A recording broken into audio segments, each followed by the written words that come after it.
Good morning बच्चों। आज हम लोग क्लास 9 का फर्स्ट चैप्टर फ्रेंच रिवॉल्यूशन का लास्ट टॉपिक पढ़ने जा रहे हैं, राइज ऑफ नेपोलियन बोनापार्ट।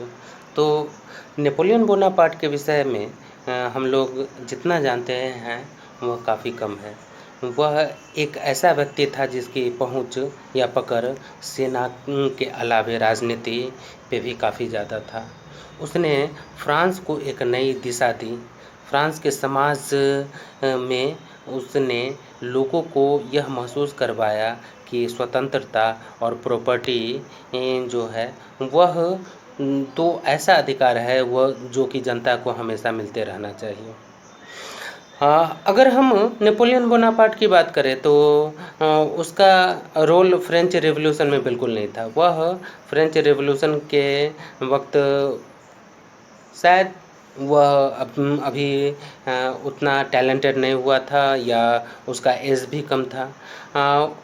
वह आर्मी में आया, इलेक्टेड गवर्नमेंट ने ही उसे अपॉइंट किया था आर्मी में, और वह आर्मी में सबसे छोटे पोस्ट से ऊपर पहुंचा था नेपोलियन बोनापार्ट।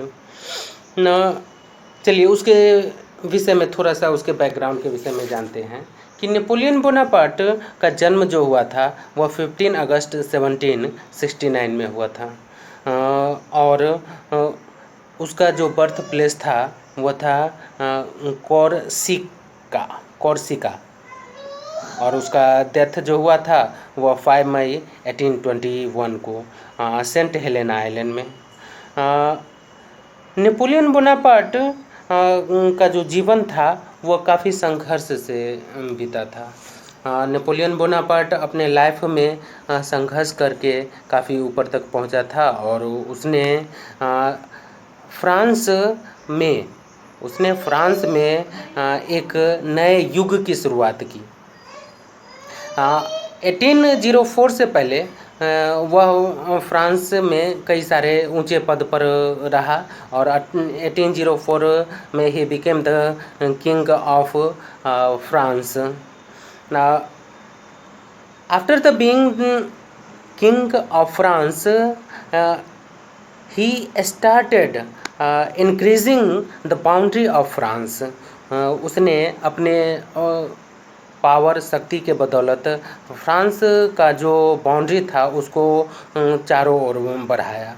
साथ ही साथ उसने जो मेन अधिकार या नेपोलियन बोनापार्ट ने जनता के लिए जो अधिकार दिया वह था प्रॉपर्टी का।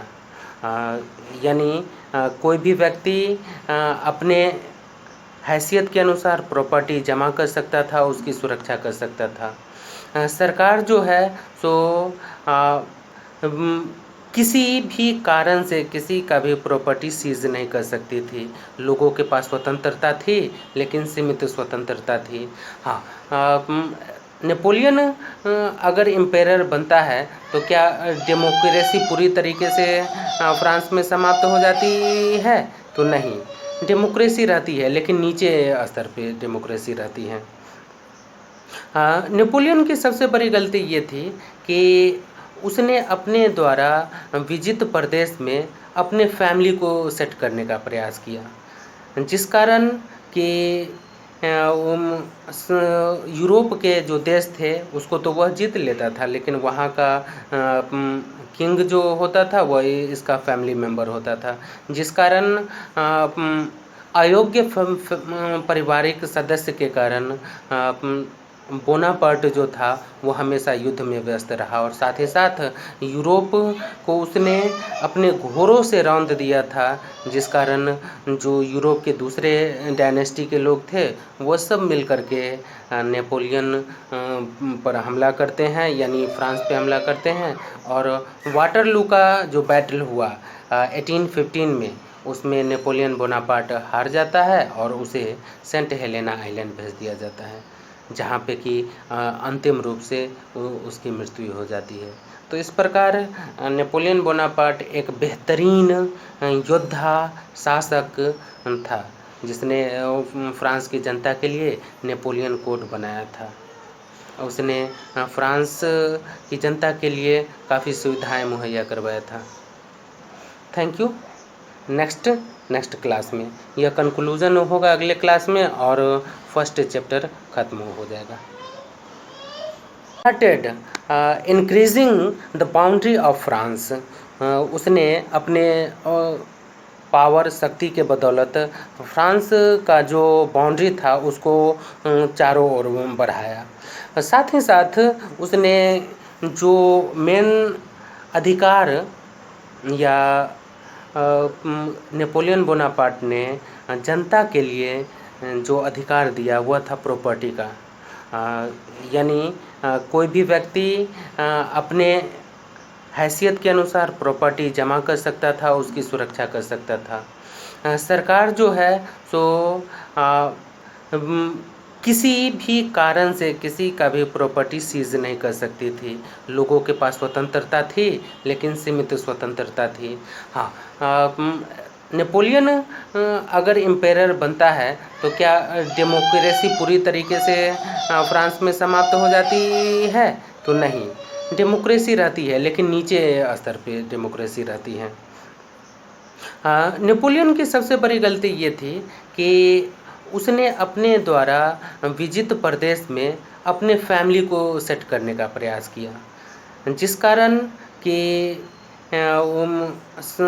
यूरोप के जो देश थे उसको तो वह जीत लेता था, लेकिन वहाँ का किंग जो होता था वह इसका फैमिली मेंबर होता था, जिस कारण अयोग्य पारिवारिक सदस्य के कारण बोनापार्ट जो था वो हमेशा युद्ध में व्यस्त रहा, और साथ ही साथ यूरोप को उसने अपने घोरों से रौंद दिया था, जिस कारण जो यूरोप के दूसरे डायनेस्टी के लोग थे वो सब मिलकर के नेपोलियन पर हमला करते हैं, यानी फ्रांस पे हमला करते हैं।